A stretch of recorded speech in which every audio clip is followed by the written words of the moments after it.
Bonjour à tous et bienvenue dans ce nouveau numéro des Décideurs du Net, tout premier de la rentrée. Nicolas James sera à mes côtés tout au long de cette émission. Je vous rappelle qu'elle est en direct sur le site de Décideurs TV, du Journal du Net, mais aussi sur Offre Média. Vous pouvez donc poser toutes vos questions à notre invité tout au long de cette émission. Alors aujourd'hui, nous avons le plaisir de recevoir Fabien Magalon. Bonjour Fabien. Bonjour. Bienvenue sur notre plateau. Je vais commencer par retracer rapidement votre parcours. Vous débutez votre carrière en 2001 au sein de la régie publicitaire américaine Advertising.com en tant qu'acheteur média.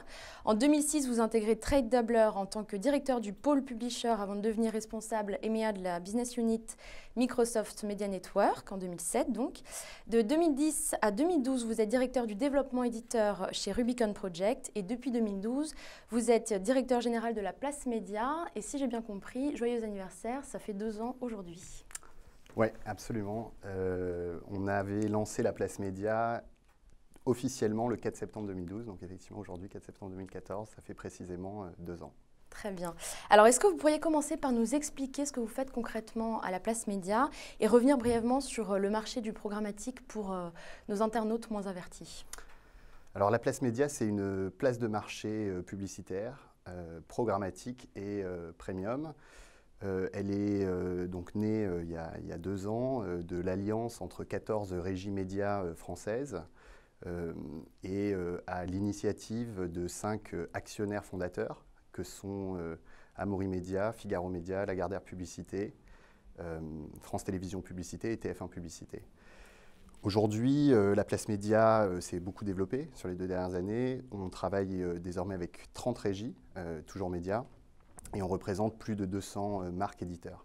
Alors, qu'est-ce que c'est que le métier de place de marché programmatique? En fait, on a une mission principale pour les marques éditeurs et les régies qu'on représente, qui est de commercialiser les invendus publicitaires historiquement display et désormais mobile via une stratégie d'ad exchange. Donc, le programmatique, c'est un mode de transaction qui consiste à automatiser l'achat et la vente des impressions publicitaires. La particularité de notre positionnement programmatique, c'est qu'on le fait sur un modèle RTB, Real Time Bidding, c'est-à-dire que les transactions s'opèrent en temps réel et aux enchères.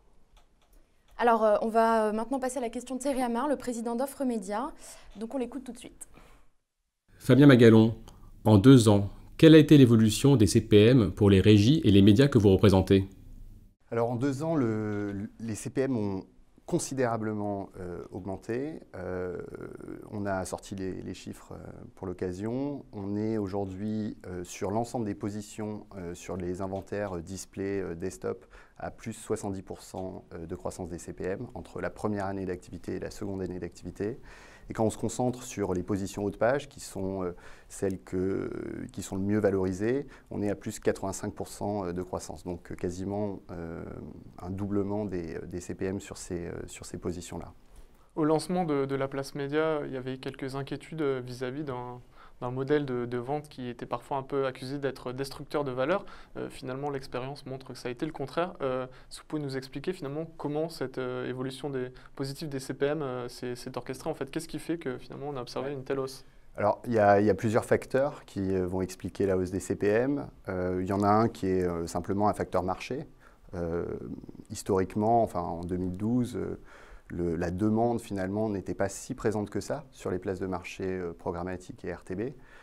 Si on se souvient, le marché était quand même dominé par une poignée de trading desk et quelques retargeteurs.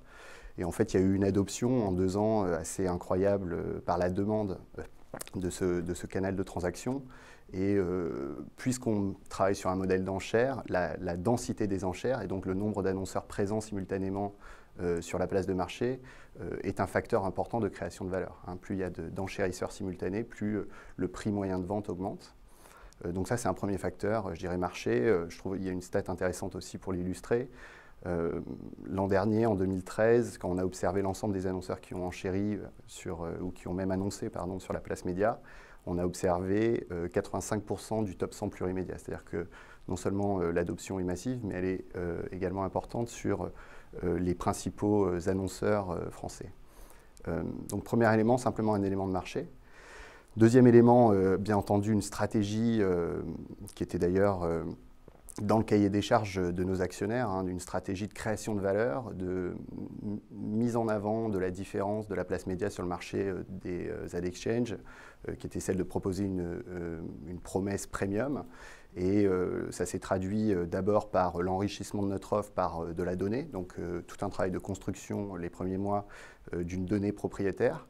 On s'est appuyé sur un prestataire technologique qui s'appelle Neugad, qui est une société allemande, qui nous a permis de construire finalement relativement rapidement tout un ensemble de segments d'audience qu'on a pu attacher à notre média pour commercialiser du média enrichi de la donnée, pour améliorer l'efficacité des annonces publicitaires pour les annonceurs et pour améliorer aussi le rendement de chaque impression pour les éditeurs, les marques qu'on représente.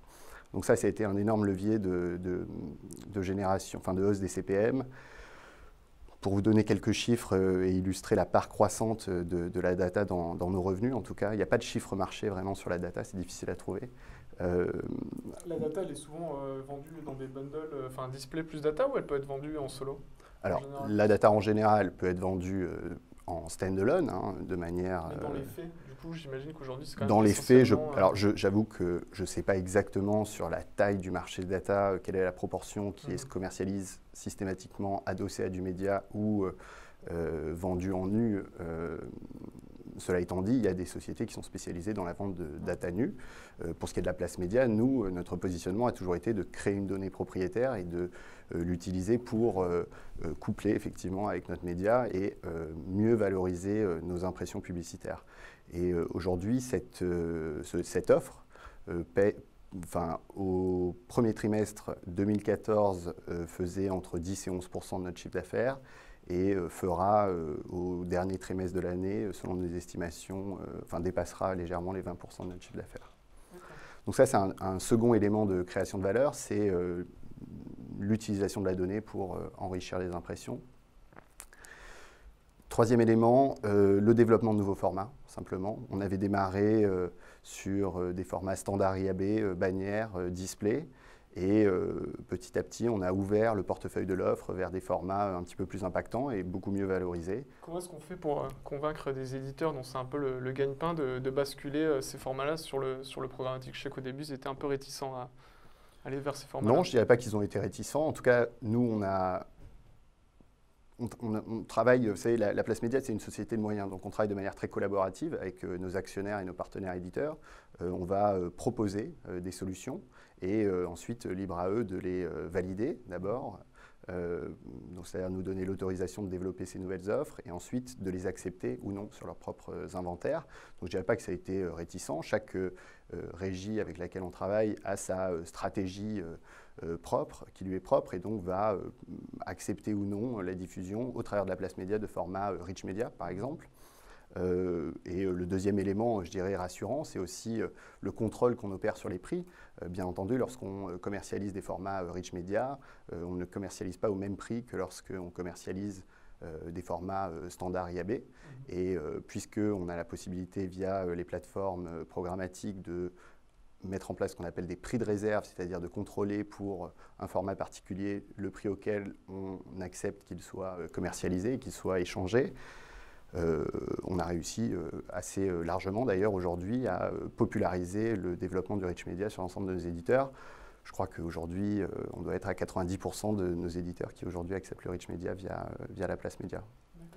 Tous ces facteurs conjugués là, que vous venez d'évoquer font qu'aujourd'hui, la place média sur certains emplacements est aussi compétitive que finalement la régie en direct. Quelles incidences ça peut avoir finalement sur le modèle de la régie et sur votre collaboration avec la régie? Je sais que vous prêchez pour un yield holistique, je crois, le terme. Si Oui, tout à fait. Alors, effectivement, aujourd'hui, sur les positions hautes notamment, et du fait de l'utilisation de la data, du rich media, il y a un autre facteur que je n'ai pas évoqué dans les facteurs clés de la croissance du CPM, qui est l'adoption aussi au sein des régies de nouveaux KPI de performance comme la visibilité, la validité de l'audience, hein, les initiatives OCR, VCE, voilà, qui sont des éléments qui nous permettent nous aussi, lorsqu'on les maîtrise, d'apporter plus de valeur à nos éditeurs et plus d'efficacité encore aux annonceurs.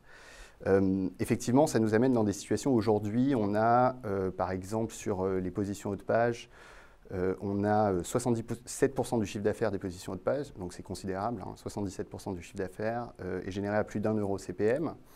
Mais lorsqu'on regarde sur 2 euros CPM, on est à 40%, 3 euros CPM, on est à 20%, et 4 euros CPM, on est à 11% du chiffre d'affaires qui est généré à plus de 4 euros CPM. Donc effectivement, il y a quand même eu un grand changement par rapport à il y a 2 ans sur la monétisation que les régies et les éditeurs sont capables d'obtenir depuis les places de marché.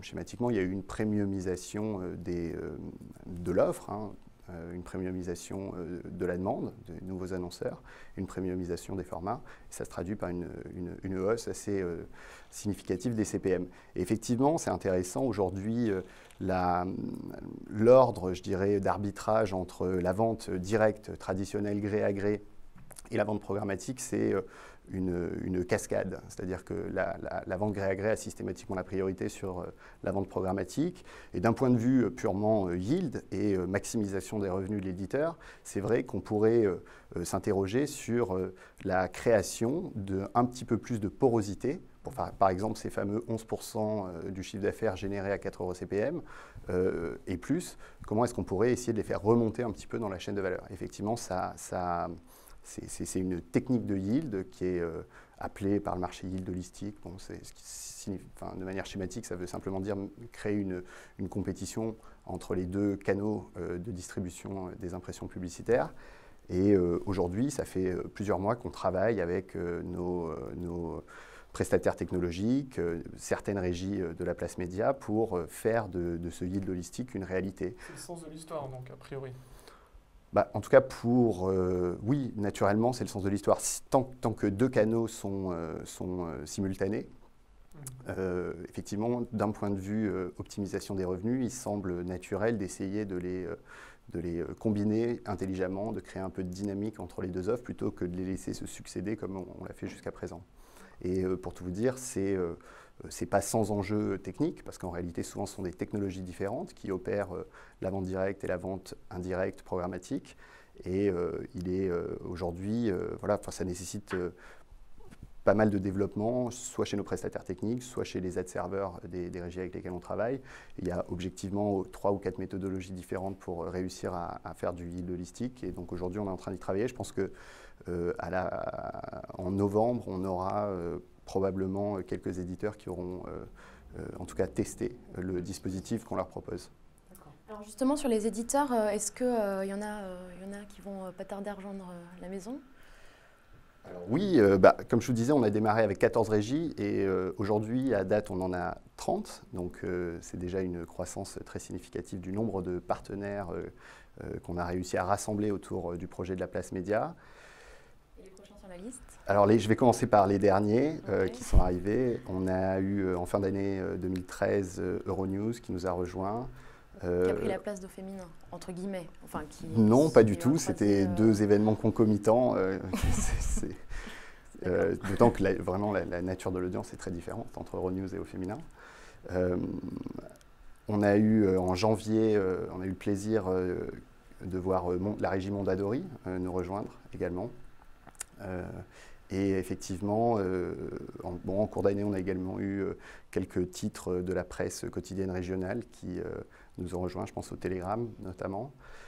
La presse hebdomadaire régionale également, avec la régie Publi Hebdo. Et là, très récemment, et effectivement, on ne l'a pas encore annoncé, donc c'est une exclusivité, nos amis de Reworld Media, là encore, qui nous ont fait le plaisir de rejoindre la place média. D'accord. Okay. Et ça, c'est effectif à partir de quand? Alors, c'est en réalité effectif depuis plusieurs semaines. Et voilà, le calendrier du business et le calendrier de la communication ne sont pas tout à fait alignés. Alors, il faut préciser qu'il y a aussi également un autre acteur qui est Audience Square, du coup, qui s'est lancé un peu de temps après vous. Du coup, fatalement, vous êtes deux pour un marché qui ne va pas croître indéfiniment. Est-ce que vous pensez qu'à terme, vous aurez besoin, par exemple, de vous rapprocher d'eux ou d'aller chercher d'autres inventaires à l'étranger pour atteindre une taille critique qui vous permettrait de rivaliser avec des DoubleClick, des Microsoft, des Orange qui ont des inventaires énormes? Est-ce que c'est une nécessité ou finalement Il y a plusieurs questions. D'abord, je questionne le fait que la place média n'ait pas déjà atteint une masse critique importante. Je ne sais pas si je l'ai dit un peu plus tôt, mais aujourd'hui on travaille sur 4 milliards d'impressions publicitaires, sur un marché qui en fait 80 milliards à peu près. Donc ça reste compact. Oui, si on parle mais, en termes mais comparativement aux... Après aussi vous êtes à 30 millions, non, je crois, oui, certainement une trentaine de millions, on n'a pas regardé récemment. Bon, c'est important, 30 millions de visiteurs uniques, hein, c'est presque 70% de couverture.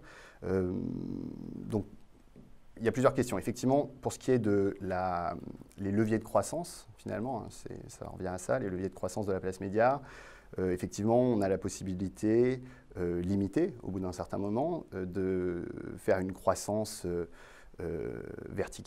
horizontale, c'est-à-dire aller chercher de nouveaux éditeurs. Hein. Cela dit, on continue à le faire et objectivement, on fait de nombreux rendez-vous. Donc, il y a encore beaucoup de marques médias qui ne sont pas présentes, même si, effectivement, en termes de volumétrie, elles sont souvent compactes. Ça pourrait être pertinent d'aller signer des deals avec des éditeurs américains pour cibler l'audience française de ces éditeurs? Alors, on a été en discussion avec eux sur ces thèmes-là. Ce n'est pas aujourd'hui notre focus en termes de croissance. En tout cas, c'est ouvert, mais ce n'est pas aujourd'hui quelque chose sur lequel on travaille de manière très active. Même si on a des discussions régulières, objectivement, avec des Anglais, avec des Allemands, avec Italiens, Espagnols. On avait aussi discuté avec quelques Américains. Pour le moment, ce n'est pas vraiment un levier important. Pourquoi? Déjà parce que, bien que ce soit souvent des marques très prestigieuses, il y a une volonté souvent de la demande à délivrer son contenu dans délivrer ses annonces dans des contenus de langue française. Et on ne souhaite pas diluer la qualité de l'offre, la place média, avec des inventaires, même de marques prestigieuses, mais qui pourraient être considérés par la demande comme moins intéressants. Donc, il y a encore de la place sur la croissance avec de nouveaux éditeurs. Dans l'Hexagone, oui. Dans l'Hexagone, absolument. Ensuite, effectivement, il y a certainement des leviers de croissance qui consisteraient à s'appuyer finalement sur le savoir-faire et l'expertise de la place média, sur le domaine du programmatique et de l'exploitation de la donnée, pour continuer, toujours dans l'esprit de société de moyens, à accompagner nos partenaires sur les développements du marché du programmatique. Le programmatique en France sort, il me semble, de sa phase d'émergence, hein, d'un marché qui était quand même historiquement attaché à la notion d'invendu publicitaire. On voit petit à petit cette notion s'effacer au profit de l'utilisation du programmatique sur toutes les impressions, tous les canaux, tous les formats, donc les canaux mobiles, les formats vidéo. Pourquoi pas aussi les ventes plus programmatiques directes. Et là, on pense que la place média, encore une fois, du fait de son expérience, de son savoir-faire, de ses relations technologiques, de l'ensemble de l'écosystème qu'on a construit et développé pour opérer notre stratégie de monétisation des invendus, nous pouvons apporter un accompagnement intéressant à nos marques pour aborder ces nouveaux marchés. On a plusieurs questions d'internautes. Un internaute demande quelle part des investissements pub le RTB représentera dans 10 ans, selon vous? Alors, pas le RTB, mais le programmatique a vocation à croître. Si on regarde l'évolution des dernières années, ça peut nous donner des indications pour les années futures. Le programmatique, le RTB et programmatique direct était estimé à 7% de mémoire du marché display en 2012. 16% en 2013 et 22% sur l'estimation sur le premier semestre et sur l'estimation de l'année 2014. Donc visiblement une croissance quand même assez phénoménale.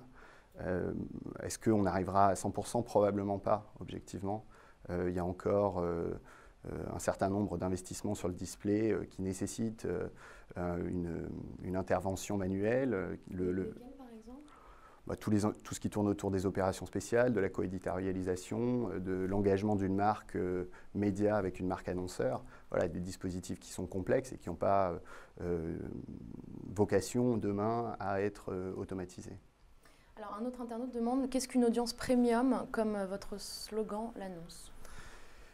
Une audience premium, c'est une audience qualifiée et accessible dans un environnement contrôlé, qualitatif, rassurant et valorisant pour les marques annonceurs. Et autre question, quelles technos peuvent faire le fameux yield heuristique? Alors, en réalité,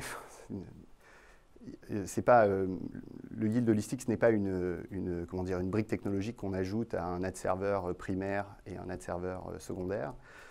C'est plutôt une série de commandes et d'ordres qu'on essaie on essaie de faire communiquer plutôt deux outils. Après, en théorie, c'est un sujet vraiment intéressant, hein, c'est une question assez difficile. Les ad serveurs tels qu'ils sont aujourd'hui utilisés par les régies classiques sont des technologies qui, en réalité, font très bien une chose, c'est programmer, forecaster, livrer, voilà, sans notion de valeur. Et les SSP, pardon, les Supply Side Platforms, les ad serveurs secondaires programmatiques, ce que la place média utilise, sont des technologies qui, elles, savent très mal faire justement l'ad serving, la livraison, le booking, et qui font très bien la maximisation du chiffre d'affaires.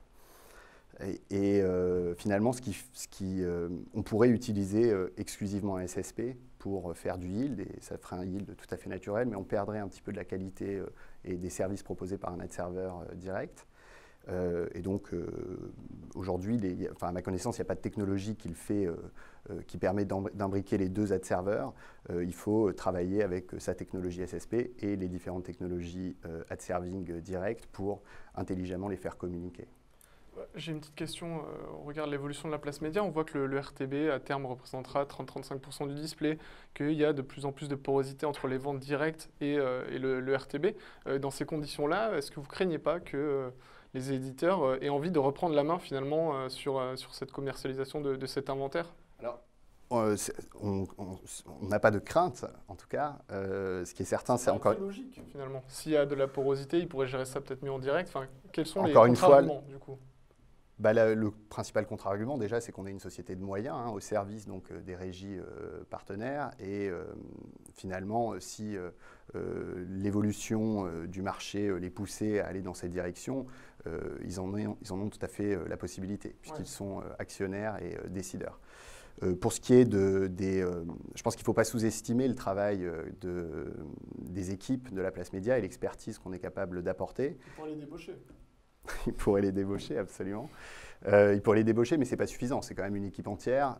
Il y a beaucoup d'expertise et de savoir-faire. Et encore une fois, il n'y a pas seulement ça d'ailleurs. Il y a de la valeur liée dans la relation avec les outils, les tarifs qu'on est capable de proposer.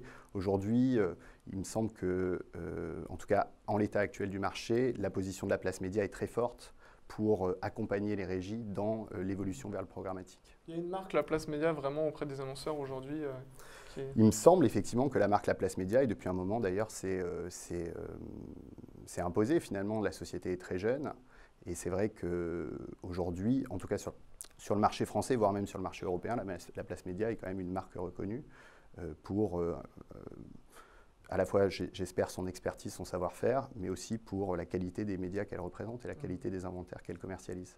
Justement, par rapport à ça, c'est vrai que la place média et Audience Square sont un peu des pionniers dans le monde. Finalement, je crois que c'est les seuls rassemblements d'éditeurs premium. Est-ce que vous avez jamais été approché par des éditeurs anglais, par exemple, qui ont envie d'en savoir un peu plus et qui seraient intéressés? Pourquoi est-ce qu'un marché aussi mature que le Royaume-Uni ne s'y est jamais mis pour l'instant? Alors, déjà, oui, on a été approché par les Anglais, par les Allemands, par les Espagnols, les Italiens, on l'a déjà dit tout à l'heure. Déjà, il y a des exemples de places de marché collaboratives dans d'autres marchés. Il y en a au Danemark, en République tchèque, en Australie également. J'ai un rendez-vous la semaine prochaine avec des Anglais qui visiblement ont des velléités du même ordre. Pourquoi ça ne se réalise pas? Objectivement, il y a quand même une notion de complexité à faire travailler ensemble des sociétés qui sont quand même historiquement concurrentes sur leur métier traditionnel et à les faire collaborer sur un nouveau marché qui est celui des ad exchange. Encore des batailles d'ego, du coup. Je dirais pas des batailles d'ego, mais simplement des enjeux stratégiques propres à chaque entreprise qui font que il n'y a pas nécessairement, c'est pas facile de réunir l'ensemble des acteurs qui permettent d'atteindre une masse critique suffisante aussi pour que le projet ait du sens autour d'un consensus commun. Mais c'est vrai que sans parler d'ego, le facteur humain est important, certainement. Et c'est vrai qu'au sein de la place média, on a eu la chance d'avoir des actionnaires fondateurs qui, au niveau du top management, avaient la volonté et avaient la vision de créer ce rassemblement. Alors une question maintenant peut-être sur les défis, votre défi pour l'année 2014 et peut-être les années à venir. Les défis, ils sont d'abord de continuer à développer notre offre sur le web. On a encore beaucoup de choses à faire, je crois, en particulier autour de la data. On y travaille. Je vous ai dit qu'on avait collaboré depuis 1 an et demi avec Neugad. Depuis peu, on vient de s'associer en complément de Neugad avec une technologie qui s'appelle Crux, qui va nous permettre de proposer encore plus de segments complexes et différenciants à nos annonceurs. Et donc, ça nous permet aussi d'aborder la data sous un nouvel angle. Et donc ça, c'est effectivement un projet vraiment intéressant. Un défi, je pense, important aussi, qui concerne l'ensemble du marché et les éditeurs, c'est celui des nouvelles mesures. On en a parlé rapidement tout à l'heure. La mesure de la visibilité des annonces. Les annonceurs sont de plus en plus exigeants. Ils ont énormément mûri dans l'utilisation du programmatique. Et finalement, la mesure de la visibilité, la validation des audiences via des outils tiers type OCR ou SEE sont des grands défis pour les régies, donc pas seulement dans le cadre du programmatique, plutôt au niveau marché. Nous, à notre niveau, la place média, là-dessus, on essaie d'accompagner le plus possible. C'est assez intéressant, je trouve. On a fait un certain nombre de tests cet été sur différents outils de mesure de visibilité des annonces.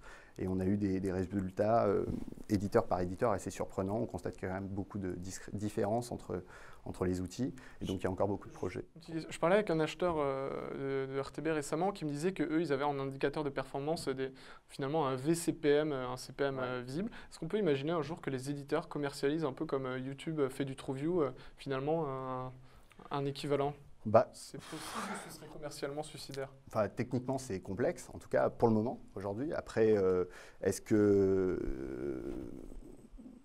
je pense que c'est possible, effectivement, que demain, un certain nombre de transactions s'opèrent sur un modèle de visibilité garantie ou de visibilité probabilisée. Cela étant dit, je pense qu'il faut d'abord régler le problème de l'homogénéité des mesures. Aujourd'hui, il y a un organisme américain qui s'appelle le Media Rating Council, MRC, qui accrédite des technologies et finalement valide leurs mesures.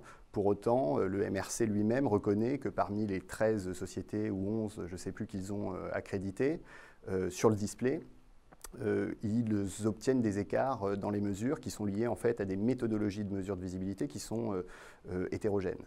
Je crois que le MRC travaille à essayer d'homogénéiser les méthodologies pour homogénéiser les résultats. Et effectivement, tant qu'on n'en est pas là, ça sera difficile d'utiliser la visibilité comme une monnaie d'échange.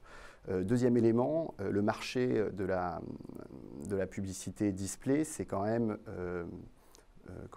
moyenné, si je puis dire. Enfin, c'est orchestré, c'est pricé. Sur des mesures d'impression vue et non vue. Par conséquent, il y a un enjeu considérable, je crois, qui est celui de la valeur. C'est-à-dire qu'il n'est pas acceptable de commercialiser des impressions exclusivement vues au prix de la somme des impressions vues et non vues. Et ça, c'est un élément important qui permettra que les éditeurs adoptent ce type de transaction.